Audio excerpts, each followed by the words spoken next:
I'm here with Sandra Hazlehurst, who is the mayor of Hastings. Kia ora, Sandra, and thanks for joining me.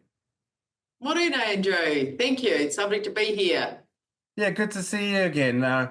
Busy time of the year for you. You were just mentioning you've got two school prize givings today and a lot going on. I suppose that sort of sums up the year or the last 2 years. It's just been full on. Just reflecting back, what are the highlights of the year in or this term for you in what has been a pretty tough time for everyone? Well, certainly the highlights for me is the 164 homes and families who have been bought out through the buyout program.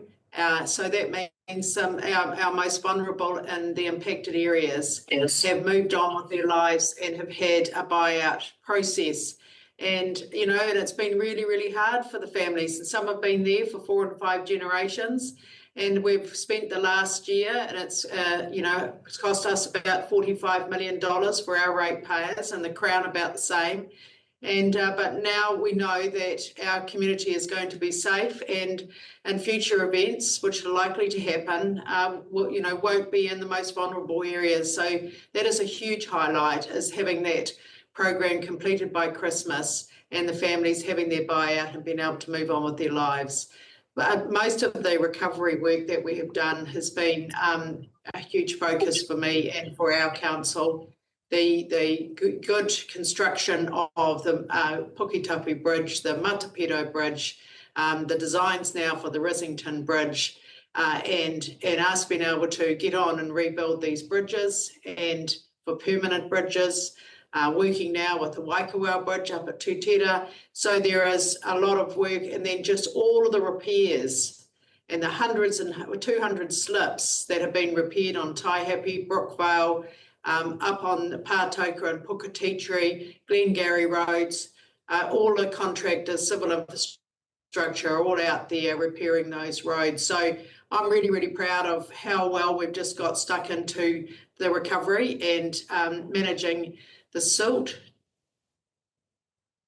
and it's 2 million square metres of silt that has been transported, and good to see that the government are using some of the silt now to build the Forlaney Expressway between Hastings and Napier. 5 dump sites now have been are being remediated and taken back to where they were built 2 years ago, coming up in February. So, and it's amazing to see the green shoots of beautiful fruit trees being replanted and the crops being planted now in some of our impacted areas like Pakowhai. So it's been a huge focus. It's been every team, every person available. The community connectors have worked tirelessly to help families and been able to organise their homes. The demolition of the damaged properties are just about completed. So all of these work programs across 4 streams are just, we just work on it every day. And so, yes, there's a lot more to do, but, this is the year that we just had to get stuck and roll our sleeves up and stay focused, not trying to do a whole lot of things, but actually just recover from Gabrielle. And I'm really proud of everybody's efforts. Because it's a tough time for ratepayers out there, and they've obviously had to absorb a few hits there. I mean, you did well coming, I think at one stage you were looking at a 40% increase or something like that, and you got it down to about 19. So well done on that. Yes, but and that was really hard to, and there is a lot of hardship amongst our people, and with just the economic financial times across New Zealand and the world, and so to have that coupled with the huge rate rise and us being able to borrow the money to repair everything from Gabrielle, it was a very, very stressful time, and it's been hard on our ratepayers, that rate rise. And my whole, when I last spoke to you, Andrew, my whole focus was working with the Crown to see if we could maximise what we could get from them.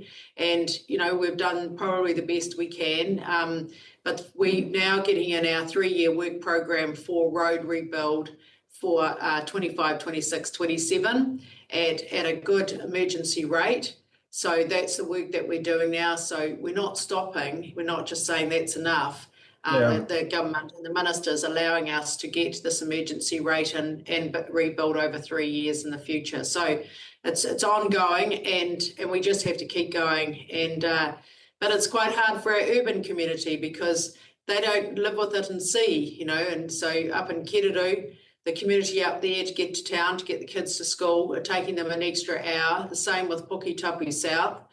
They have to drive all the way around the expressway to get to school at Puketapu. And, there's still a lot of hardship out there. There's a lot of people who haven't rebuilt their homes yet, still understanding what they should do. And so, we've still got a long way to go, but that is the focus, is still working with the Crown. We've got Minister Jones here tomorrow to look at the Regional Infrastructure Fund, and we'll be talking to him about our future infrastructure needs for Hawke's Bay and what's the opportunity for us to access some of that funding. So we're still going, and there's lots more to do. Because 19% is still, I'm sure years ago, 5-10 years ago, you would never have believed if someone had said to you it was going to be 19% at some point. That's quite hard to swallow for the average ratepayer. You did find some savings. From Pool, you decided, after initially saying you'll give it a try, you got an offer of money from a community member, but that wasn't the full amount, and you felt that was the savings to be made. What other cost savings have you found?